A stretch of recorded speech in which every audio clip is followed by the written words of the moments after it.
আপনারা কেউ জানেন না বা দেখেন না। এটি আমি পেয়েছি শ্রীরামকৃষ্ণের একজন সন্ন্যাসী পার্ষদ,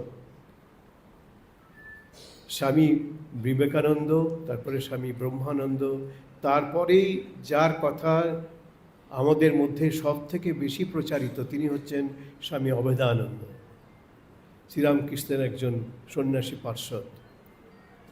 25 বছর আমেরিকায় তিনি বেদান্ত প্রচার করেছিলেন। স্বামী বিবেকানন্দের পরেই তার নাম বাইরে শোনা যায় স্বামী অভেদানন্দ।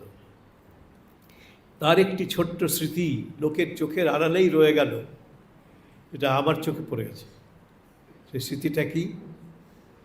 আমরা সবাই জানি যেদিন শ্রীরামকৃষ্ণ আমাদের মাকে ষোড়শী রূপে পূজা করেছিলেন, সেদিন পূজার সময় যিনি পূজা করছেন শ্রীরামকৃষ্ণ তিনিও ধ্যানমগ্ন সমাধিস্থ, এবং যিনি পূজা নিচ্ছেন আমাদের মা সারদা দেবী তিনিও ধ্যানমগ্ন সমাহিত।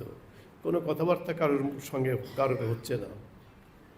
কিন্তু স্বামী অভেদানন্দের সূত্রে একটি কথা জানা গেছে, যখন শ্রীরামকৃষ্ণের পূজা সমাপ্ত হলো শ্রী শ্রী মাকে, আমরা জানি শ্রীরামকৃষ্ণ বলছেন তুমি আমার পুজো নাও, পূজা নিয়ে তুষ্ট হও, আমাকে আশীর্বাদ করো, এইসব কথা লীলা প্রসঙ্গের মধ্যে আমরা পাই। কিন্তু আমরা পাই না মা কি বলেছিলেন, এটা আমরা পাই না, অন্তত লীলা প্রসঙ্গের মধ্যে নেই।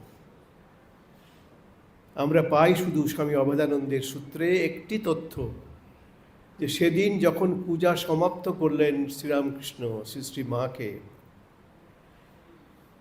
পূজার পরে যখন তার চরণে পুষ্পাঞ্জলি দিলেন এবং সাষ্টাঙ্গের প্রণিপাত করলেন, তখন শ্রী শ্রী মা একটা কথা বলেছিলেন। এটি একমাত্র স্বামী অভেদানন্দের সূত্রে আমরা জানতে পারছি একটি কথা, কথাটি অসাধারণ। শ্রী শ্রী মা বলেছিলেন, শ্রীরামকৃষ্ণকে আশীর্বাদ করেছিলেন। শ্রী শ্রী মা কী বলেছিলেন? একটি কথা আমরা পেয়েছি স্বামী অভেদানন্দের সূত্রে, সেই কথাটি হচ্ছে অসাধারণ একটি কথা এবং শ্রীরামকৃষ্ণের জীবনের সর্বশ্রেষ্ঠ বার্তার সঙ্গে পরিপূর্ণভাবে সামঞ্জস্যপূর্ণ। সেই কথাটি হচ্ছে, মা বলেছিলেন তুমি দেবতা হও, দেবতার চেয়েও যদি কিছু বড় থাকে তুমি তাই হও। অসাধারণ, আর কিছু বলেননি, এইটুকু কথা। শ্রী শ্রী মা ওই সমাধিস্থ অবস্থাতেই